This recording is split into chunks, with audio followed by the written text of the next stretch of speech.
So today's video is going to be another solved true crime case. Today we're going to be talking about the case of Becky Watts. But yeah, I'm going to keep this intro pretty short because I feel like this is going to be a super long video, and for that reason the camera angle might keep changing throughout the video because I might have to take breaks while I'm filming this. Quickly before I get into it, I just want to give my usual disclaimer that I mean absolutely no disrespect to anyone that I talk about in this video. This is all just information that I have found on the internet and I'm compiling into one video. So Rebecca Marie Watts, better known as Becky Watts to friends and family, was a 16-year-old girl born on June the 3rd, 1998. She lived in Bristol with her father Darren and her stepmother Angie, who had actually been her stepmother or her dad's girlfriend since Becky was only 2 years old, and so Angie was pretty much like a mother to Becky. Becky's biological mother was called Tanya, and due to different financial problems and social services problems, she'd always lived with her dad, Darren. Becky also had an older biological brother named Daniel Watts, who was 2 years older than her,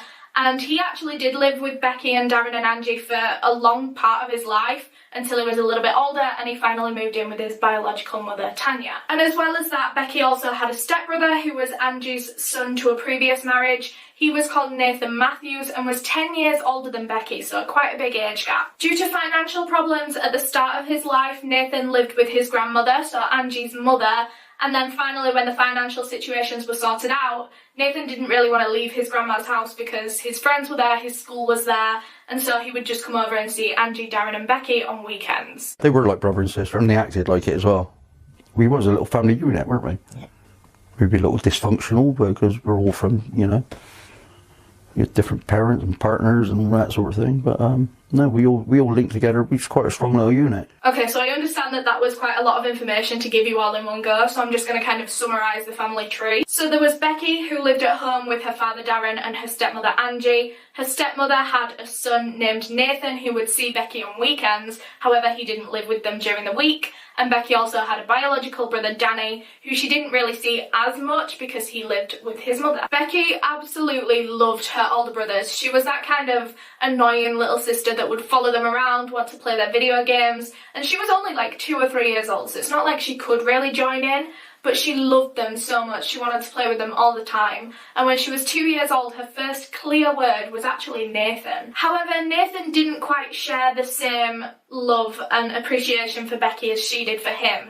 He was very protective over his mother, very kind of selfish in the way that he didn't want to share her love. And so when 2 new step-siblings came in, he didn't like that at all. And you've got to remember that he was 10 years older than Becky, so they don't really have anything in common yet, and they can't really play together, and so he just kind of didn't really like her. He was a bit easier on Becky's older brother Daniel because he was 4 years old when he met him, and so he could kind of join in on the video games and things. However, Becky was just far too young and he just kind of found her a bit annoying. When Becky was 11 years old, she moved up to high school, and immediately she was targeted by bullies pretty badly. They would make fun of everything they possibly could about Becky. Her looks, her weight especially seemed to be a particular topic that they would bully her about. And they even once stole her jacket straight out of her hands. And Becky, as you can imagine, was really affected by the bullying, to the point where she would come home every single day crying, saying that she wanted to lose weight and hopefully that might stop the bullying. I don't think Becky was even a little bit overweight. I think she was a completely healthy weight. However, Darren and Angie wanted to try and make her feel a little bit better.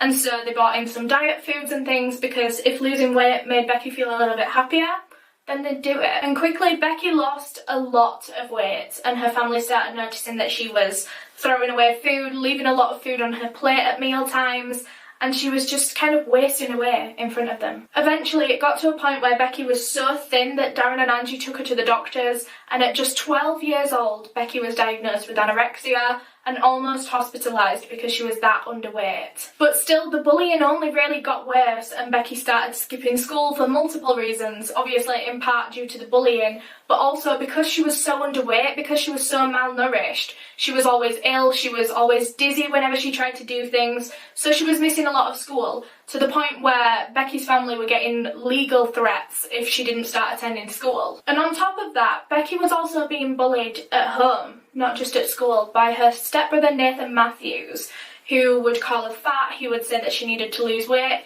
Even though she was dangerously underweight, he was just making the situation 10 times worse. And at this point, Nathan had just turned 23 and he was bullying a 12-year-old girl. And not just any 12-year-old girl, his stepsister, which he'd grown up with for the past 10 years. By the age of 13, Becky was recovered physically from her anorexia. She was back to a healthy weight, she was eating normally. Obviously, it was going to take a little bit longer to help her mental state, because anorexia is a mental illness before it affects your kind of physical health. But she seemed a lot happier, she was a lot healthier, and things seemed to be going really well for Becky. When Becky was around 15 years old, her stepmother Angie was diagnosed with multiple sclerosis, also known as MS, which, as you can imagine, was hard on all of the kids. And if you know what MS is, like if you've ever seen anyone go through that, then you'll know just how hard it is to watch someone deteriorate in front of you, and that was Becky's mother figure her whole life, so it was really hard on her. As well as her eating disorder, Becky also suffered with anxiety and the occasional depressive episode, which possibly could stem from her anorexia, which came first. And despite her kind of rough relationship with her stepbrother Nathan, Becky's relationships with the rest of her family seemed to be pretty good. She loved her dad, she loved his stepmom, they all got on quite well, so in that context, she was pretty happy. Becky and her father Darren did have the odd fight, but I mean, what daughter and father don't? I mean, that's pretty normal. However, during one of these arguments that Becky and her father had, Darren actually kicked Becky out of the house, and she was forced to go and stay with a friend for a while. Becky was a very shy girl, probably in part due to her anxiety disorder. However, her father just said that ever since she was younger, she was always very clingy, very shy. It was just kind of in her nature. She had tons of confidence with us. She felt secure and safe. But the minute she went out for that front door, she was timid and mousy. And because of this, Becky had few but close friends who she was in contact with every single day. She didn't have like a huge group by any means. There were just a few close friends that she felt comfortable with, and she would talk to them all the time. But on Thursday, February 29th, 2015, Becky Watts suddenly went very quiet on social media, and she stopped replying to her friends' texts and messages. Her friends were obviously a little bit worried, but there's so many different explanations for this. Maybe her phone died, maybe she was busy. Like, people go quiet on social media for a day all the time. So like I said, it was a Thursday when Becky went quiet on social media. However, none of her family had actually seen her since Tuesday night, because on the Wednesday she was out with friends all day, and then on the Wednesday night she slept over at a friend's house. And so when Becky never returned home on Thursday the 19th of February, her stepmother Angie just kind of thought that she was staying over at her friend's again. It was half term and they did have sleepovers quite often. She couldn't get hold of Becky either. She wasn't answering a text, she wasn't answering her calls, and obviously Angie was worried, but you always come up with a kind of reasonable explanation for stuff like that. Like I said, it was the holidays, Angie thought she was with a friend, and so she might have been having a lot of fun, her phone might have died, she just might be too busy to answer her phone. But still, the next morning, on Friday the 20th of February 2015, no one had seen Becky for 3 days. No one in Becky's family had seen her for 3 days anyway. And so at this point it was really worrying because she still wasn't answering her phone, and no one had seen her for 3 days. Becky still wasn't posting on social media, and I don't actually think she had a family on social media, I don't know. And so her friends were the only people that noticed she wasn't posting on social media, and she also wasn't replying to her friends' texts, and her friends then realised that something was really wrong when she hadn't been replying to them for 2 whole days at this point. And so they decided to go to her house in case anything was wrong. And so Becky's friends arrived at her house, asked where she was, and her stepmother Angie this whole time had assumed that she was just with her friends. And so when all of Becky's close friends turned up without Becky, this immediately sent Angie into panic mode. She rang Darren at work, and she realised that something was really wrong. And as you can imagine, this was really kind of out of character for Becky Watts. Like I said, she had anxiety, she had a general just kind of timid nature. She didn't like going anywhere alone or unless she was with someone that she was comfortable with. And since everyone that she was kind of close to and comfortable with were all in the same position, none of them knew where she were, none of them were with her, this kind of suggested that maybe Becky wasn't gone off her own accord. I remember just being so confused as to where she was. She wasn't the type of person that would go somewhere and not tell people where she was going. She wasn't the kind of person to stay out late either. She'd always go to bed really early. So like I said, Becky's stepmother Angie phoned Darren, her father, while he was at work, and so when it kind of clicked in his head that he hadn't seen her since Tuesday, no one knew where she was. He realised how serious it was, and so he came home from work early. This is so far out of her character that there is no way she has done this. Something has happened, and I don't know where she is, and we need to find her, and we need to find her fast. So Darren sent Becky's friends upstairs to go and have a look through her room, see if anything was gone, maybe if she'd run away and taken things with her, or if anything was just kind of a bit different. And that was when they realised that her phone, her tablet and her laptop had all gone, as if she'd kind of taken them and run away. But none of Becky's clothes were missing, none of her makeup was missing. She wore makeup every day. She hadn't taken any money with her, and obviously she hadn't told any of her friends or family where she was going, or even that she was going, which again was really out of character for Becky. And so obviously all of this worried Becky's family so much that they called the police at 4 o'clock on the 20th of February and reported Becky as missing. Ladies and gentlemen, please have help. It appears my daughter's gone missing. Okay. No one has seen her, no? No.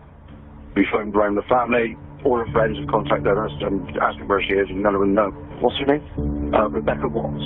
So at this point, at the point when Becky was reported as missing, she hadn't been actually seen by anyone in 48 hours. And if you're familiar with disappearance cases, 48 hours is a dangerously long amount of time to wait to report someone missing. Obviously her family hadn't known until then, so there was nothing they could really do. However, 48 hours meant that the chances of finding Becky alive were really, really slim. If the child isn't found within the first 6 hours of their disappearance, the chances of finding them alive are halved. And then after 12 hours, the chances are halved again. After 24 hours, it's halved again. And so at 48 hours, you can only imagine the chances of finding Becky Watts alive. And it's just a shame that there wasn't any, communication in this case, because obviously they reported her missing as soon as they realised she was missing. However, you just do make excuses as to maybe why they're not posting on Facebook, or maybe why they're not answering your texts. And it's just really unfortunate. So like I said, Becky Watts was reported missing on Friday at 4 p.m. However, even though she was a child, she was 16 years old, and the police knew she'd been missing for 48 hours at this point. It still took them 2.5 hours to respond to that. They didn't get to Becky's house until 6:30 p.m. that day. So the police arrived, and obviously all Becky's friends and family were telling them everything they knew up until the last time that they saw her. And that was when Shauna, Becky's stepbrother Nathan's girlfriend, said that she actually knew something that no one else did. Shauna said that she believed that Becky was in the house the morning before, so on the Thursday morning, she said that she thought that Becky was in the house because Shauna was also in the house. She never actually saw Becky with her own eyes. However, you know when you're just in the house and you just kind of know that someone else is there because of noises and things like that, she just thought that Becky was in the house on the Thursday morning before. Okay, so let me set up a kind of timeline for you because I know that this can be quite confusing. So the last time that Becky was definitely seen was on the Tuesday night by her father Darren. And then the following day, on the Wednesday, she spent the whole day with friends and then stayed over at a friend's house on the Wednesday night, which I believe did happen. I believe all that did happen. And so she just wasn't seen by any family since Tuesday. And then up until now, we'd believed that no one had seen her since then, since she left her friend's house on the Thursday morning. No one had seen her on the Thursday and no one had seen her on the Friday, and that is why she was reported missing. However, now Shauna, Nathan's girlfriend, was adding the fact that Becky had been in her own house on that Thursday morning, meaning that she was still around on Thursday morning. She hadn't actually disappeared yet. However, like I said, Shauna didn't actually see Becky. She just kind of heard noises and thought Becky was there. The specific noises that Shauna heard, she said that she heard stomping down the steps and then the front door slam, and so she just kind of assumed that that was Becky leaving the house. And that takes us to the Friday when she was finally reported missing. No one had physically seen Becky Watts since the Thursday morning when she left her friend's house. Initially, police just kind of brushed it off. They thought that Becky maybe had gone off on her own. She was 16 years old. After all, teenagers just go off missing all the time and then they turn back up. However, Becky's family knew her. Like I said, she had anxiety, she was very shy. She wouldn't go out alone, she wouldn't go out unless she was with someone she was comfortable with. And they knew that there was more to this than just Becky going off on her own. So quickly, a social media campaign was set up called #FindBecky, where her face was shared, her name was shared, and overall this hashtag was seen by over 2 million people. And that night, Becky's father Darren stayed up all night. He didn't get any sleep because he was constantly calling Becky's phone, hoping that she was answering. He was leaving voicemail after voicemail and she just wasn't picking up. So the two main theories in the investigation at this point were kidnap and runaway. So during the public appeals where her family would go on TV, they would appeal for both things. So they would do an appeal straight to Becky just in case she had run away and she was watching the news. They'd say come home, and they would also appeal to a possible kidnapper or someone that was just kind of keeping Becky. Maybe if she had run away and they were letting her stay at their house, they were appealing to those people as well. Bex, if you are watching this, please come home. We love you so much. We are so people, Dad.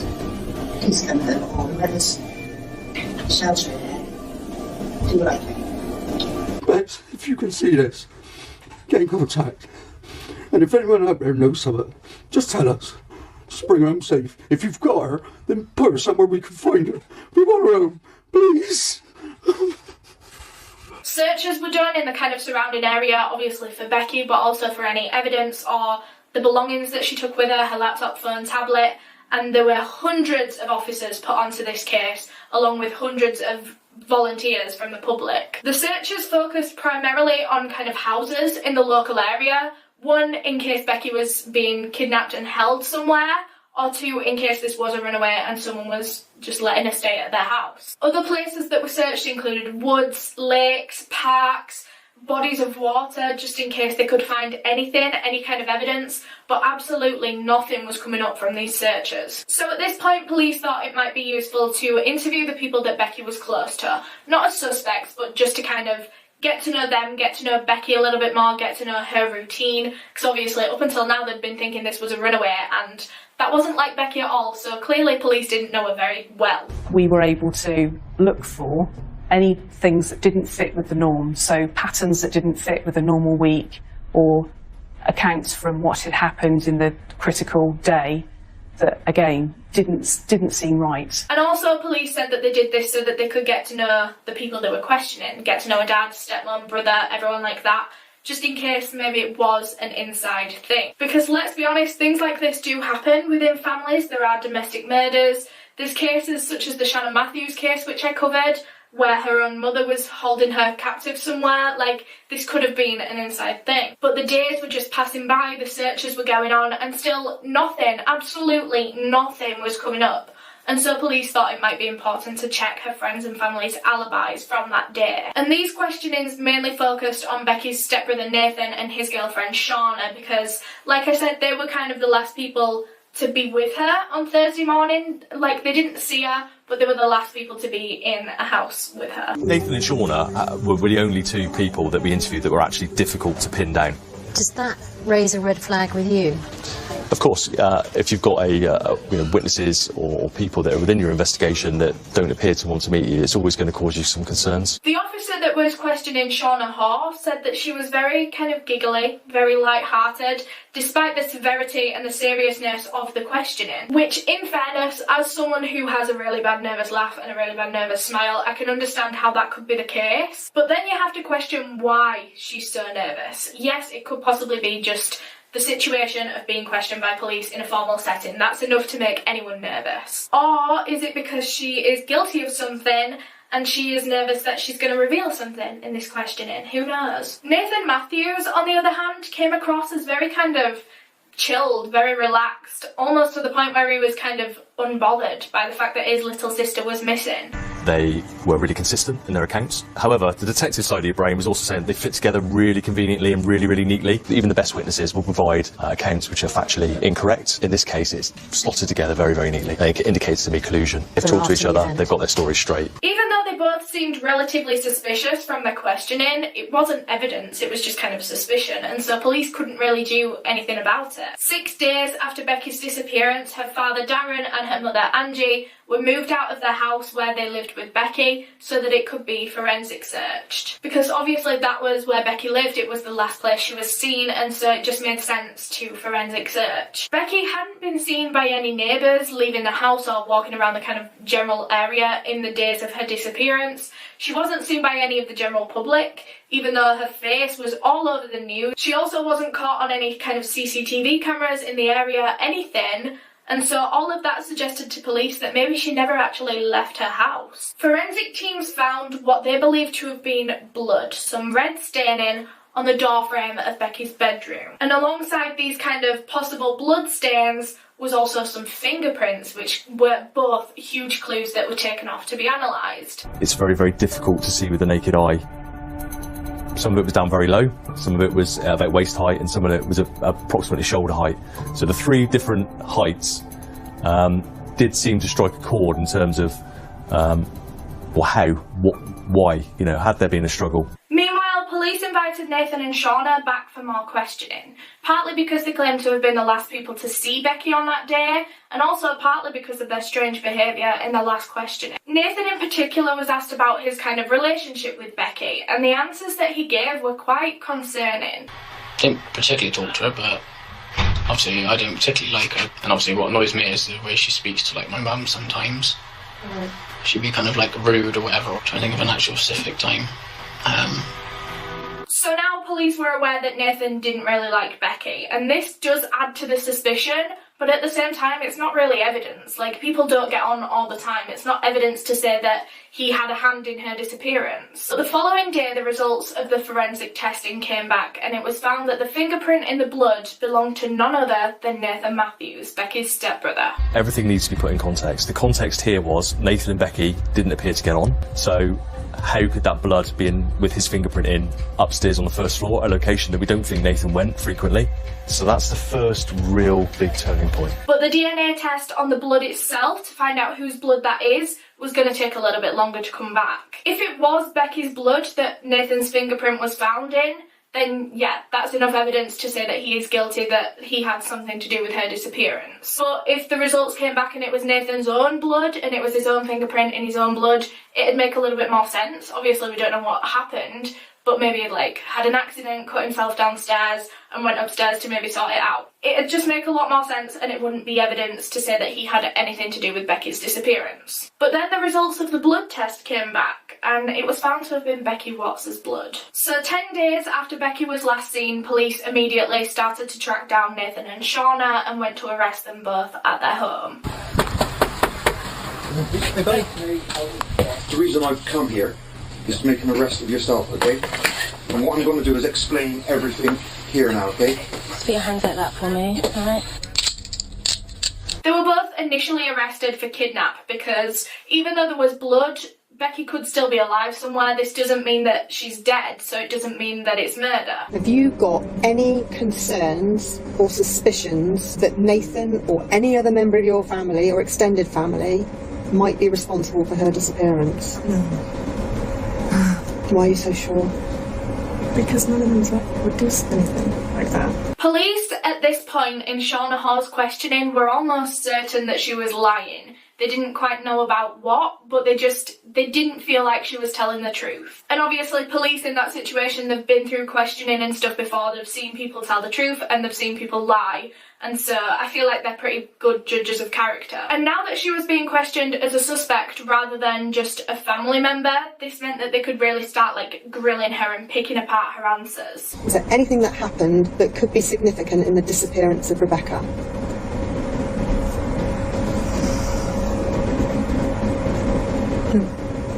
Are you absolutely sure? Yes. I know you've got something to tell us. I can see it in your face. I was just making sure there was nothing, like a weird significant thing that I hadn't thought of. But I don't know. But the same straightforward tactic that they used on Shauna didn't really work on Nathan. He's the kind of person that, when he's faced with confrontation, he will completely just block you out and act really moody and uncooperative. We want to find her. Where is she? I don't know where she is. Is she safe? Well, I didn't know where she is, so I'm meant to know. Do you know if she's alive? No. Have you hurt her? No, I haven't hurt her.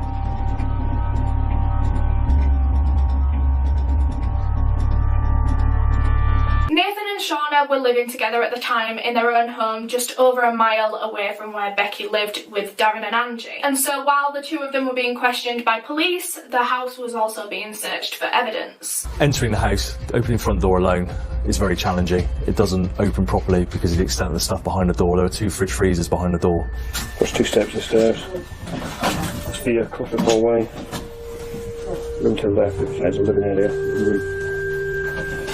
Each room is jam-packed with material, particularly the lounge, particularly the kitchen. The rooms of the house, as you just saw in that clip, were completely just covered in clutter. It's a wonder how those two navigated the way around the house. Like, there was barely any room to move. And it was so cluttered to the point where the police that were searching the house didn't even realise that there was an upstairs bathroom because there was that much crap in front of the door. But as police searched through the whole house, there was kind of no sign of Becky. Like, yes, it was a mess, but none of the mess was Becky's. There weren't any kind of signs that it was disrupted. Like, it just seemed like this was the way that they lived and Becky wasn't there.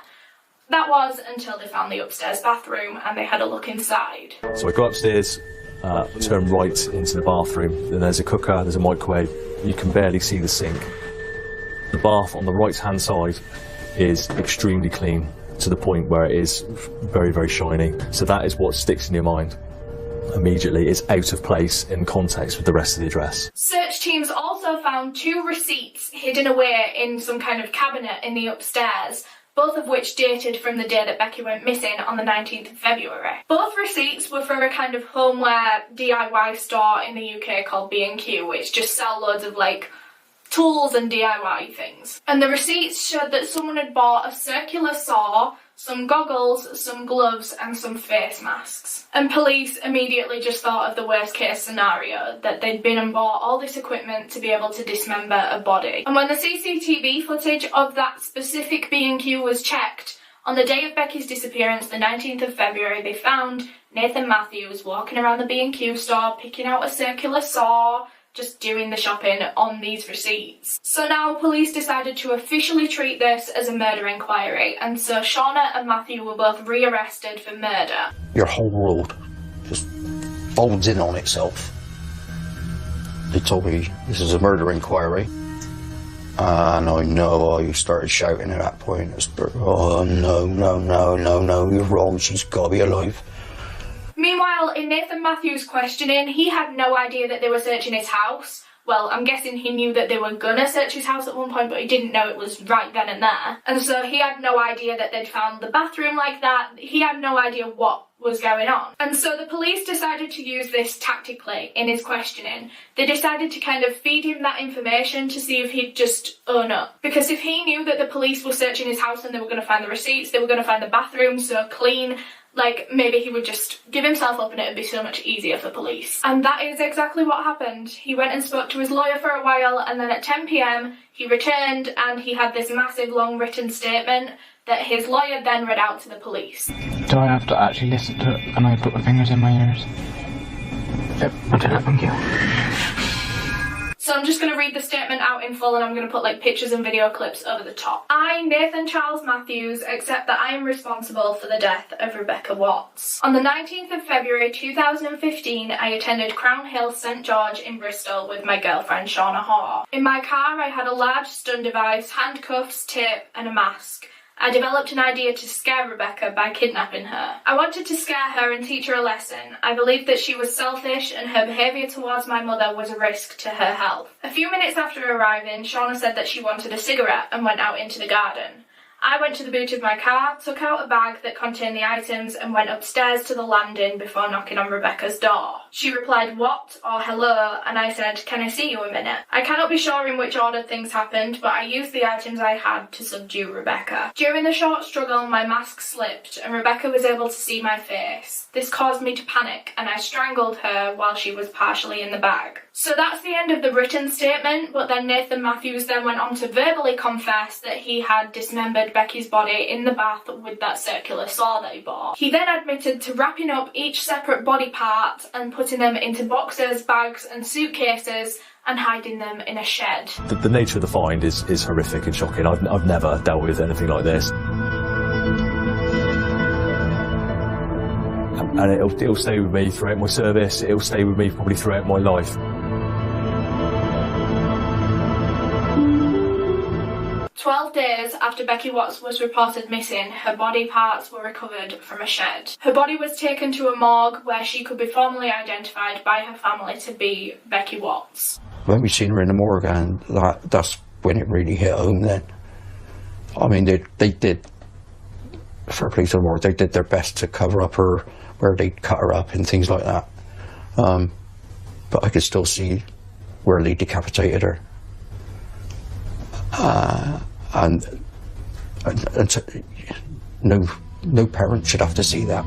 Becky's actual cause of death was found to have been suffocation, believed to have happened inside her own bedroom. But Becky put up a good fight. She sustained a lot of injuries to her body, cuts, bruises, a lot of bruises, scratches, all sorts, all over her body, particularly on her face and on her head. The autopsy also found that after Becky's death, her body sustained over 14 stab wounds and a lot more other injuries, and that was after she died. Her body was cut up into 8 different pieces, including a decapitation.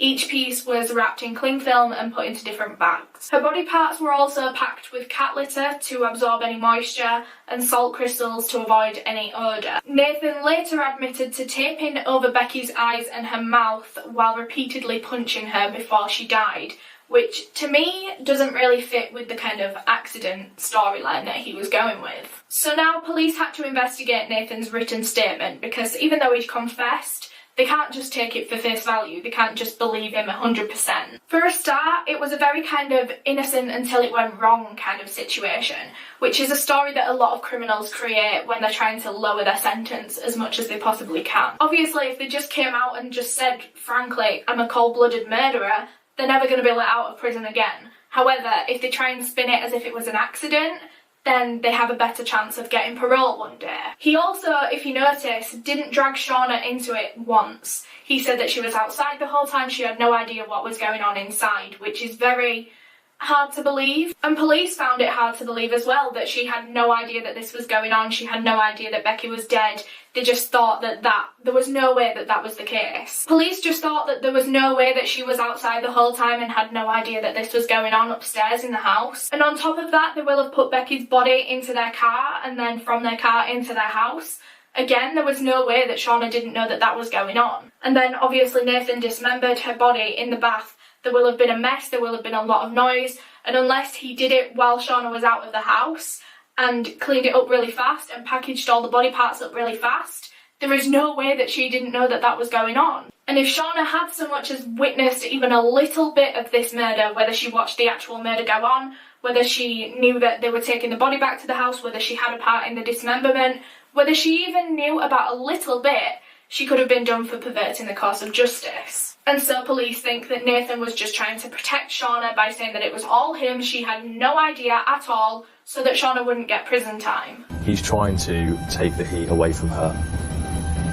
It was almost like there was an agreed path that they were going to walk, that they were going to lie to a certain point. If the heat came on top, Nathan would accept culpability. So police then used the same tactic on Shauna, trying to feed her a little bit of information to see if she will admit to anything. Shauna was being questioned while Nathan was admitting to this murder, and so the people questioning her decided to tell her that Nathan had just admitted to murdering, dismembering and hiding his stepsister's body. What's your knowledge of him killing Becky? I found out yesterday morning. You found out yesterday morning?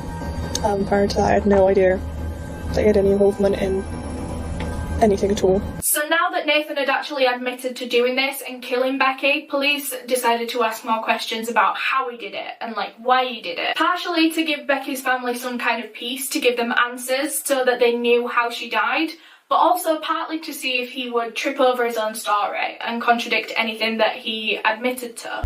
Was Becky stood up, Nathan, whilst you were strangling her? No comment. To what degree was she incapacitated then? No comment.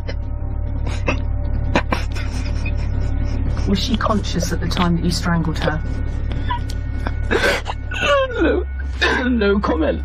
But he was still saying that Shauna had no idea that he'd murdered Becky or hidden Becky or dismembered Becky the whole time. Shauna was completely clueless to him. Police questioned the couple for the maximum of 96 hours as allowed by the UK law, and then at the end of that, they charged Nathan Matthews with the murder of Becky Watts. However, police still didn't have that kind of solid link between Shauna and Becky. Yes, they had a link from Shauna to Nathan and from Nathan to Becky. However, there was nothing between Shauna and Becky that said she had anything to do with it. It took police 2 whole months, but they finally found some evidence to say that Shauna maybe wasn't as innocent as she was making out. They looked through Nathan and Shauna's phones, which obviously they'd done right at the beginning. However, they hadn't looked at the deleted content of the phones just yet, because that takes a lot longer to get to, hence why it took a further 2 months. But they found some deleted text between Nathan and Shauna that showed the real motive for the murder and possible involvement on Shauna's behalf. So it showed internet searching of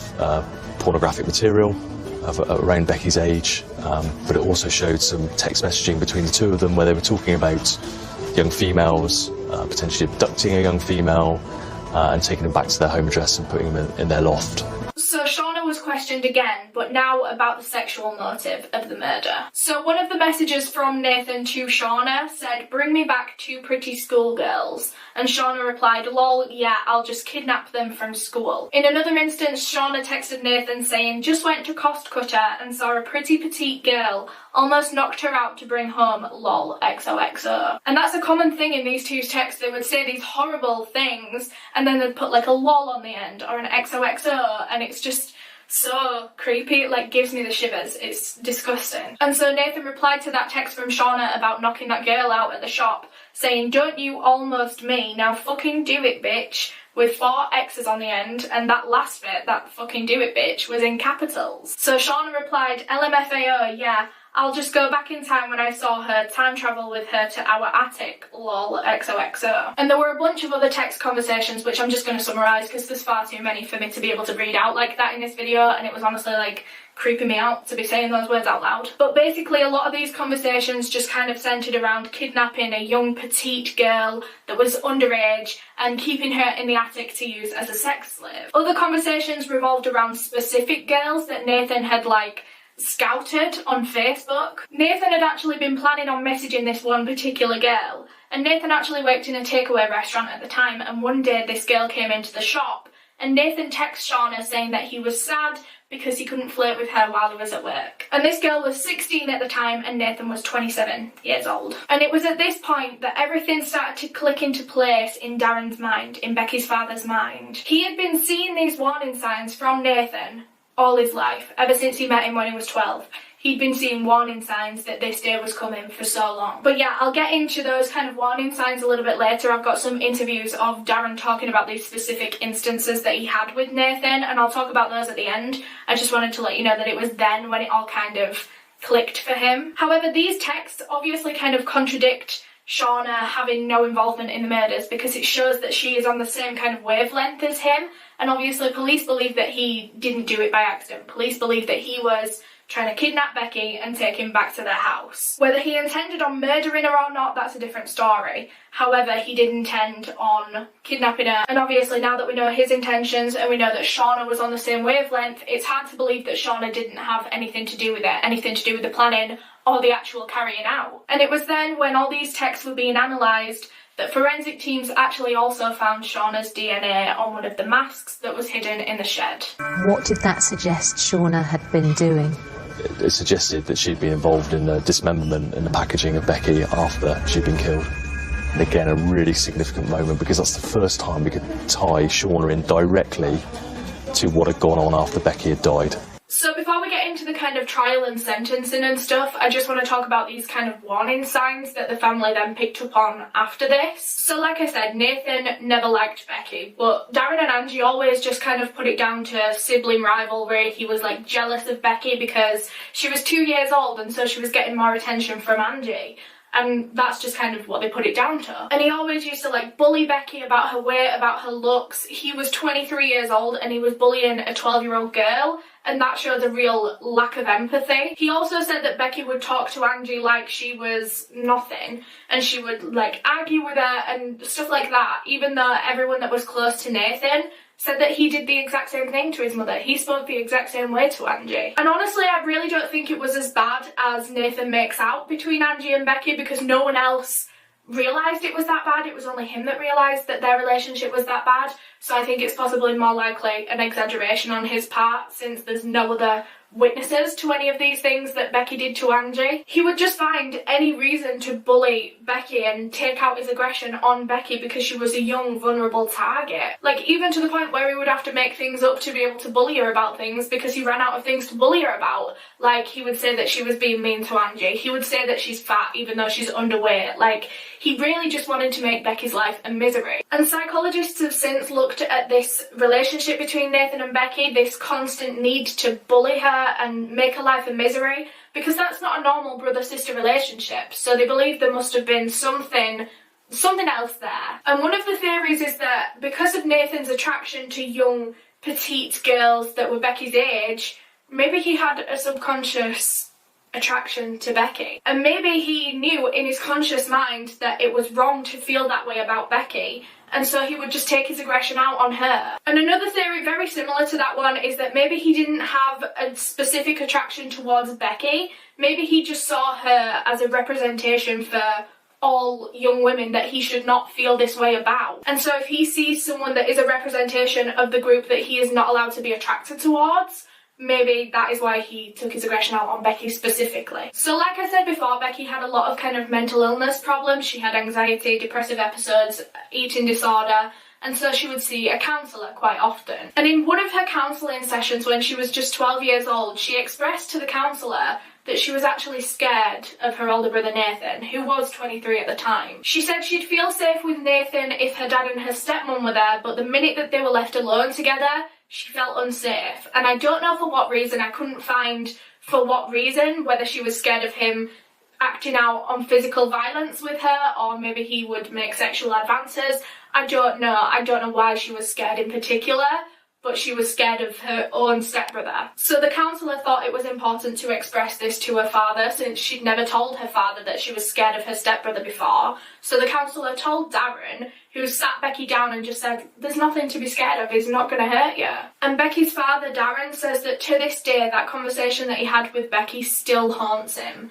And he just wonders why she felt like that, because he never really grilled her about it too much. Halfway through this conversation that they had about Becky being scared of Nathan, Becky made a joke about Darren being old.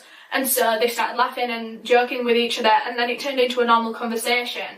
And so Darren didn't really grill her on it too much. After that conversation, that was all they really said on the matter. And so he never knew why Becky felt so scared of Nathan. He never knew what Nathan did to her to make her feel scared of him.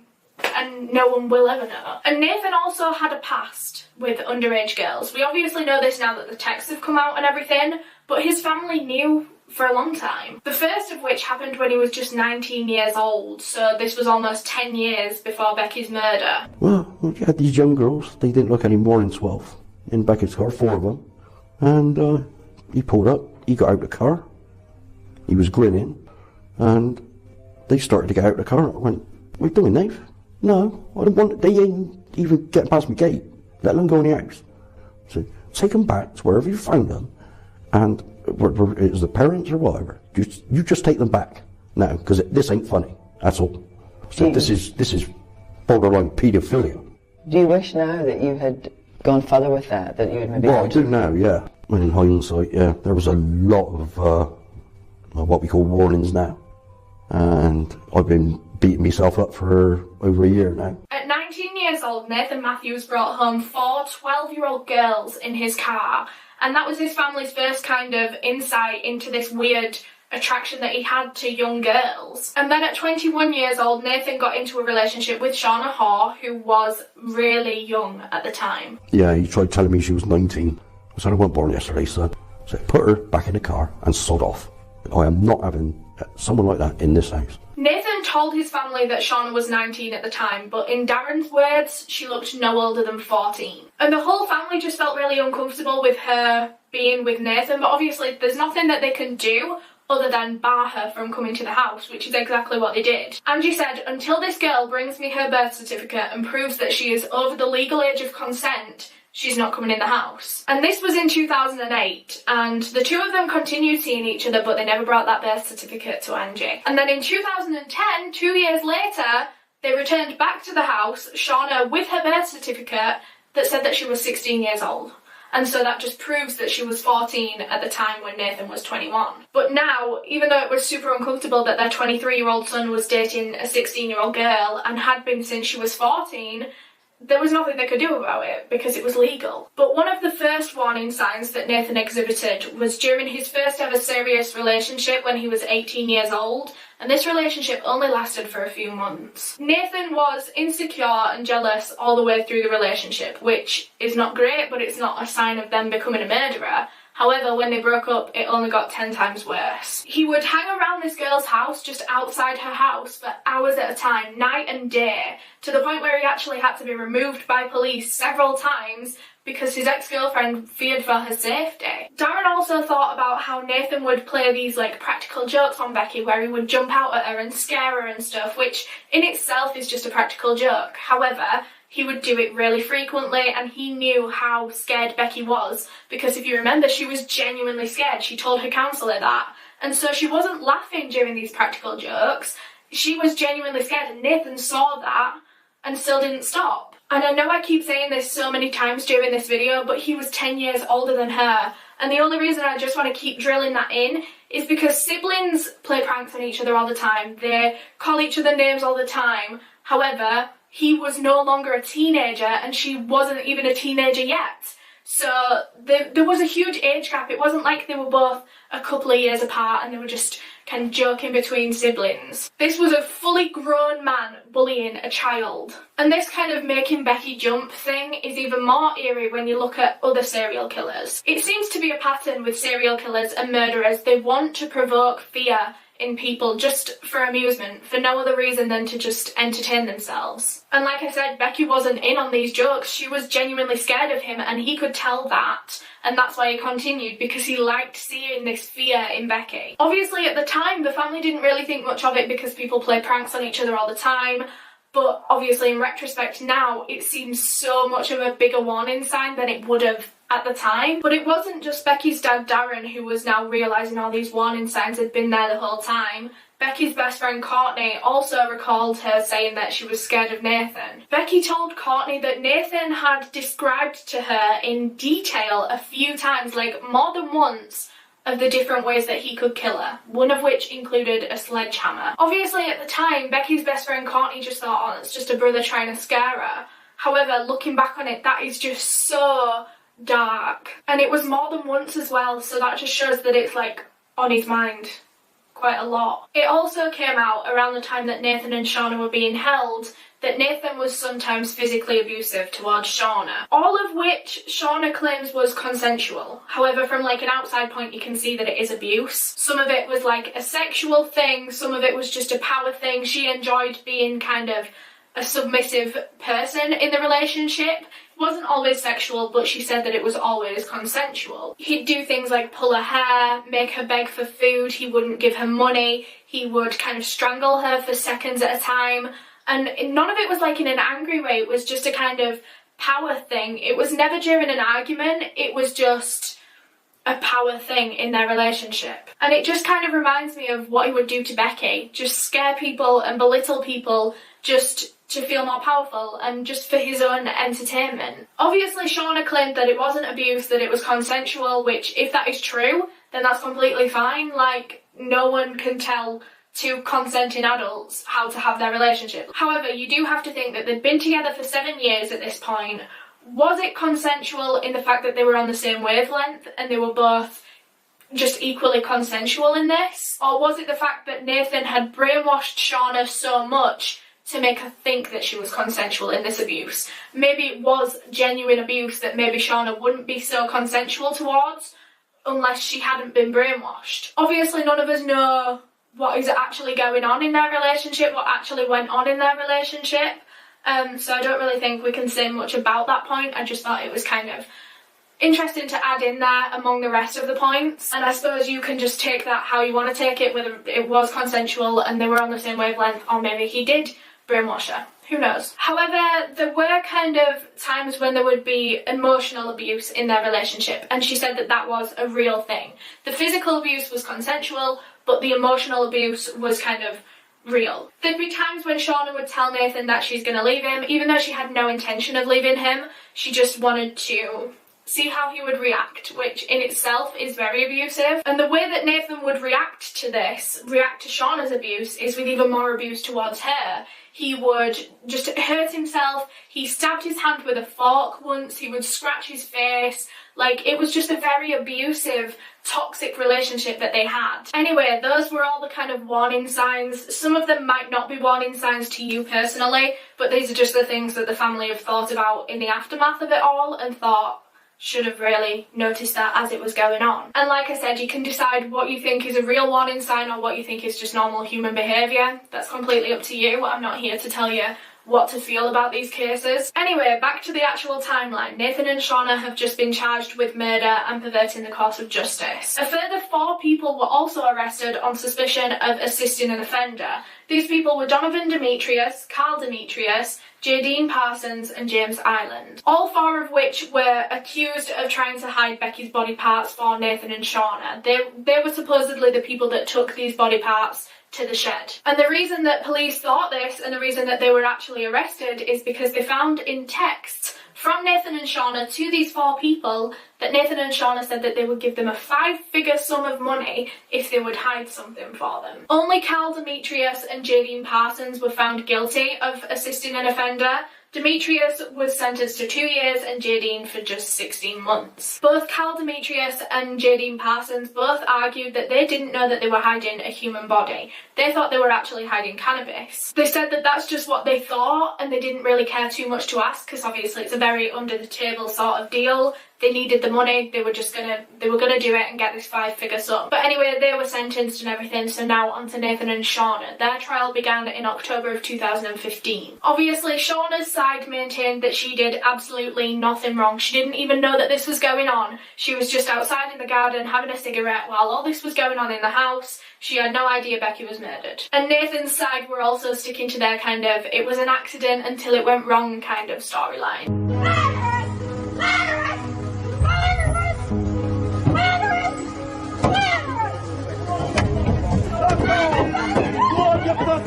It came out in the trial that after Nathan had killed Becky, he put her body in his car, either him alone or him with Shauna. That hasn't been confirmed completely, but her body was put into the boot of Nathan's car, and the 2 of them, Nathan and Shauna, just went and sat back in the living room of Becky's home and just waited for the rest of the family to come home. One by one, they would walk past this car where Becky's body was being hidden into the house. Later that evening, the 2 of them drove home. They took Becky's body from the car into the house and laid her in the bath.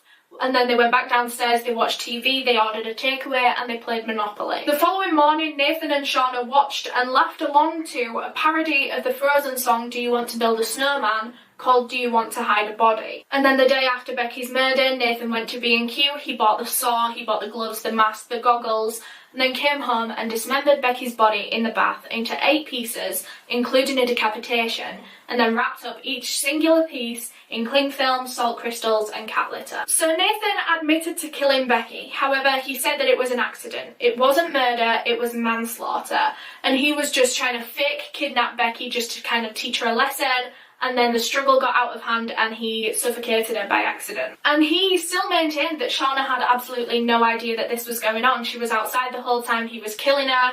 She had no idea that Becky's body was in the boot of the car on their way home. She had no idea that he was dismembering Becky's body in the bath upstairs, which I find so hard to believe. 1, how could she not hear the saw? 2, did she not go in the bathroom at all for 24 hours? Because Becky wasn't dismembered until the following day, and her body was just there in the bath. So how she wouldn't have known that Becky's body was there is beyond me. The prosecution claimed that these texts between Nathan and Shauna showed that the couple shared an unnatural interest in attractive teenage females. It also came out that on the 19th of February, the day of Becky's murder, before the couple actually made it to Becky's house, they went shopping together and were caught on CCTV together buying batteries for the stun gun that they were going to use on Becky. On the day after Becky's murder, on the 20th, obviously there was that CCTV footage of Nathan going and buying those things in B&Q, but also there was CCTV footage of the couple together inside a different shop buying tons of different cleaning products, presumably to clean out the bath after Becky's dismemberment. And if that in itself still isn't enough evidence as to why Shauna did it, Her DNA was also found on the face masks and the bags that Becky's body was found in. Finally, after a very short deliberation, Nathan Matthews was found guilty of murder and Shauna Haw guilty of manslaughter. They were both also charged with conspiracy to kidnap, perverting the course of justice,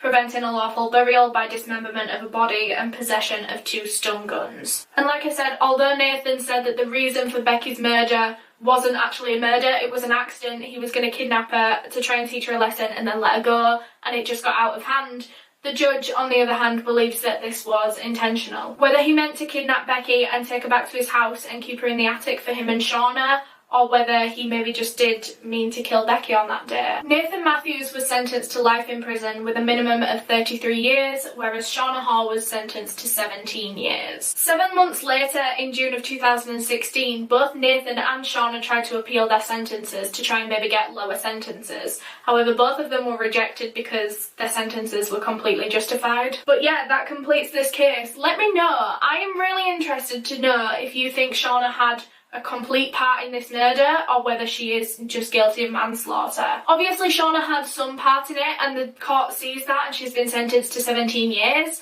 However, not as much as Nathan's been sentenced to. And I just want to know if you guys, I just want to know what you think completely. Do you think this was an intentional murder? Do you think they went to her house that day with the intention of killing her? Or do you think it was maybe a kidnap gone wrong? For whatever the reason the kidnap was, whether it was to teach her a lesson or whether to take her to their house, do you think it was a kidnap gone wrong, or do you think it was just a flat-out murder? And as well, do you think Shauna had a bigger part in it than she's been sentenced for? Because obviously she's only been sentenced to 17 years in prison, whereas Nathan's got life in prison. So obviously they think he did a lot more than she did. So yeah, I'm really interested to know what you guys personally think. I'm not going to give my opinion on it because Becky was very young and I don't like giving my opinions on such sensitive cases involving children. I just feel uncomfortable doing that, so I'm not going to give my own personal opinions on that. However, I have been kind of sprinkling them throughout this video. I'm sorry about that. Quickly before I go, I just want to tell you something. I don't know if you've noticed, but I filmed this video on 3 separate days. I don't know if you've noticed that. I hope the video ran as smoothly as it possibly could. I've tried to do my makeup the same every single time, but this has actually been filmed in 3 separate chunks on 3 separate days. I've had to try and do my makeup as similar as I possibly can because there's just been like a lot of different problems while I've been trying to film this. Obviously this is a very, very long case. I don't know how long this video has been, but it's been a long one to research and a long one to film. So I knew there was possibly going to be some breaks in it, but I didn't realise it was going to go across the span of 3 days, so I hope it ran smoothly. I hope you couldn't tell too much. But yeah, despite that, I hope this video has been watchable. I hope you enjoyed this video. If you did, make sure you leave a big thumbs up on it because that really helps me out in the algorithm. I don't know if I say that word right, but everyone else says it, so the algorithm. Subscribe and turn your post notifications on if you want to see some more like this from me, because I upload true crime videos all the time, along with makeup videos, along with Q&As. Just a lot of stuff goes on this channel and we would love to have you a part of it. But yeah, thank you so much for watching and I will see you in the next one. Bye.